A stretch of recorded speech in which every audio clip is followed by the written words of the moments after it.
Хотите больше видеоуроков? Добавьте меня в друзья ВКонтакте. Ссылка на экране. Hey guys, welcome to Lightroom Zen, your source for tips, tutorials, and presets to improve your photography. Today we're going to look at this kind of fairy tale image and do a before and after edit video of it and show you guys the whole process that went into making this. This was an outtake image of a fine art series I was working on, and I snapped it during setup while I was testing lighting and everything. It was a really cold morning and it was raining, and I was trying to work really quick, and in my setup I left my light way underpowered, and this is the photo it gave me. This was the original photo. You can see it's really underexposed. It's not like the color balance and everything, white balance is way off. But thanks to Lightroom and shooting in RAW, I was able to salvage it and turn it into what I think is a great portrait here. So first off, like I said, this image is way too cool, and I'm going to warm that up a lot, close to probably 6,000. I really wanted the glow of the lantern to be the right color on her skin there. And I'm going to bring down the tint more towards the green side because of the kind of wooded area. I'm going to bring up the exposure a lot because it was way underexposed, and add a little bit of contrast to work with here. I'm going to bring down these a little bit, and I'm going to bring down the blacks a fair amount to add some more kind of moodiness to the woods here. Okay, I'm going to add a good bit of clarity. I normally wouldn't work with this much, but because the image was so far from where I wanted it to be to start with, I'm going to have to be a little more heavy-handed with the editing. And I'm going to drop the saturation a tad because I'm going to be adding a lot of color here. Now, that's already a big change from what we started with just your basic settings there. So that to that is already dramatic. But as you can see in the final version has a lot more character, a lot more of a tonal feel, and just kind of a fairy tale look, which was the purpose. That all comes from using the tone curve and a little bit of split toning. Now, as I've shown you before, split toning adds a color cast to your highlights and shadows. So I'm going to add a little bit, let's see, a little bit of warmth in the highlights. Set that up to a decent amount of saturation. And just a hint of the same down in my shadows. So that's a lot warmer. That's a lot more, that's kind of closer to where I would want the image to be out of camera. Now, the tone curves is where the rest of this image gets its character from. I did add a little bit of grain, so I'm going to go ahead and do that so I can see as I'm working here. And just a little bit more sharpening. It's already, yeah, just bump it up a little. So back to the tone curve.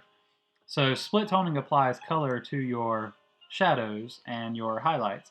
And if you toggle that while looking there, you can see the color of the image changes with split toning. But because there's a lot of black here that is almost pure black, it can't really apply too much to that. And same with her skin. The more detail there is in her skin or in their other highlights in the image, the more split toning will affect the image there. You can see the split toning warmed her up nicely. But the shadows, because I did bring them down to add a lot of moodiness to the woods, they're not getting affected as drastically, which I don't have the saturation as high. And I'm going to bring the balance down more on the shadow side, actually. I don't have the saturation as high because I don't want to overdo it, because there is a lot more shadow than highlight in this image. But it's still not affecting it nearly as much. So I'm going to add this really hazy kind of effect with my tone curve. So grab the bottom left of your tone curve, the little point there, and we're going to bring that up here. And immediately you can see that evens out your exposure and your contrast, and everything just kind of flattens. And that's okay. It's not what we want yet, but it's a big step to get there. If you can't drag your curve for whatever reason, click this little box and make sure your point curve is set to custom. If it's set to linear, you won't be able to create and drag points like I'm doing here. Okay, and the same thing, we're going to drag the top down a good bit closer to the first little line there. So that's a lot closer, not in color, but in the tone and the contrast and everything. The hazy, fuzzy kind of feel is a lot closer there. And you can see I also, in the other curve, down towards the bottom here, just added a little bit of a positive boost there, a little bit of contrast up. Okay, so that's the overall curve. And you can see that now the split toning is affecting the shadows a lot more. It warmed up a lot more now because there's a lot more information in the shadows. When I drag that far left point of the curve up, it's saying this is where the black level can start. It can't go all the way down to black anymore. It can only go to this kind of grayish black. And that gives the split toning a lot more information and detail to apply to.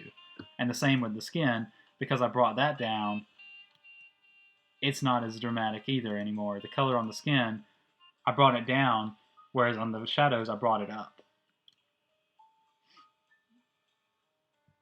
So the next step is here on your channels for your tonal curves, we're going to do kind of similar curves for every channel here, and that's going to give us the rest of our coloration in the image. So with the red, I'm going to bring down the red in the shadows just a little bit, and I'm going to add a little in the highlights here. If you go up in your curve, you're adding in that section of the histograph, and if you go down, you're taking away. And you can see the curve here follows my histogram pretty closely. So just a little bit of red there. And with the greens, I'm going to do about the same. And you'll see the blue is going to be what changes everything dramatically. And you'll see why I did this with the greens and reds. So those are typical S curves where you bring down the shadows and you bring up the highlights. And that makes the shadows darker and the highlights brighter, which is contrast. That creates natural contrast in your image with the histogram. We're going to do the opposite with the blue channel here in the tone curve, because I want to bring up the blues in the shadows and bring it down and keep her skin warm in the highlights.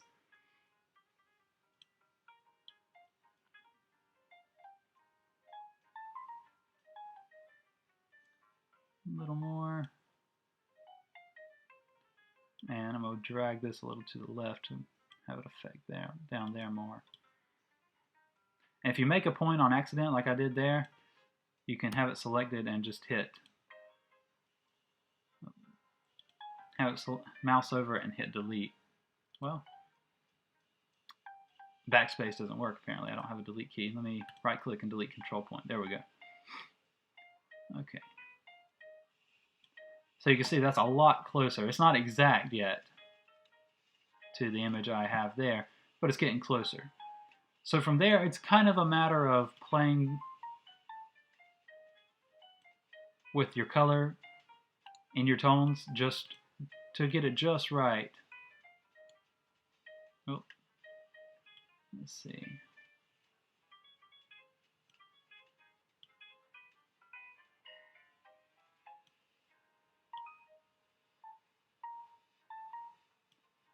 I think the reds need to come down a lot now. That's definitely closer. And you can play with your balance and your split toning too to get a little closer. There we go. And let me go back to my regular tone curve and bring it up, just bump it up a little bit more.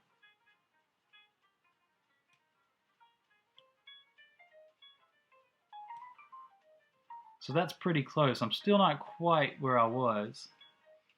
So let's compare. There's a lot more blacks in this image than this image. Let me bring my black level down. Sometimes it can be really hard to mimic an edit you did before just because your eye is different when you go back to an image and everything. And let me add a little more.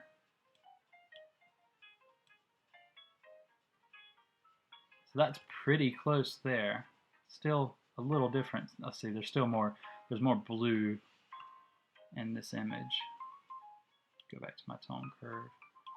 But there'll be a little more blacks. And let me edit my blue curve.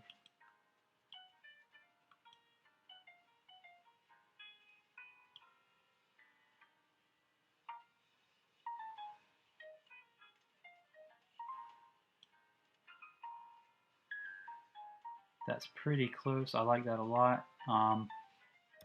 Compare again.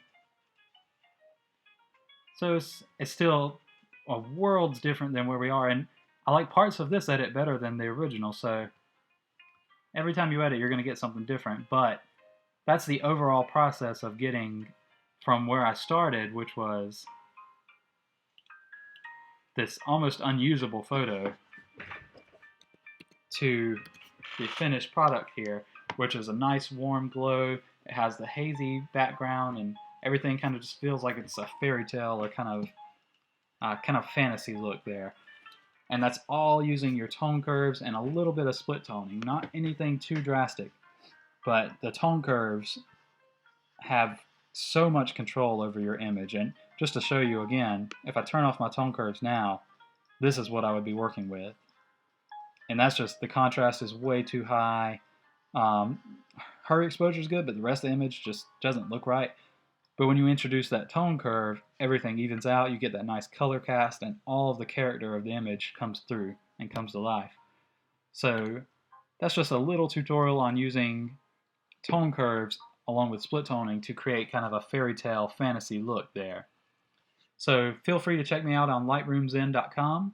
All of these tutorials are posted. I usually do one video a day. Follow me on Twitter at lightroomzen. And you can send me an email at lightroomzen@gmail.com if you have a photo you would like me to edit on video here. And I'll see you guys next time. Хотите больше видеоуроков? Добавьте меня в друзья ВКонтакте. Ссылка на экране.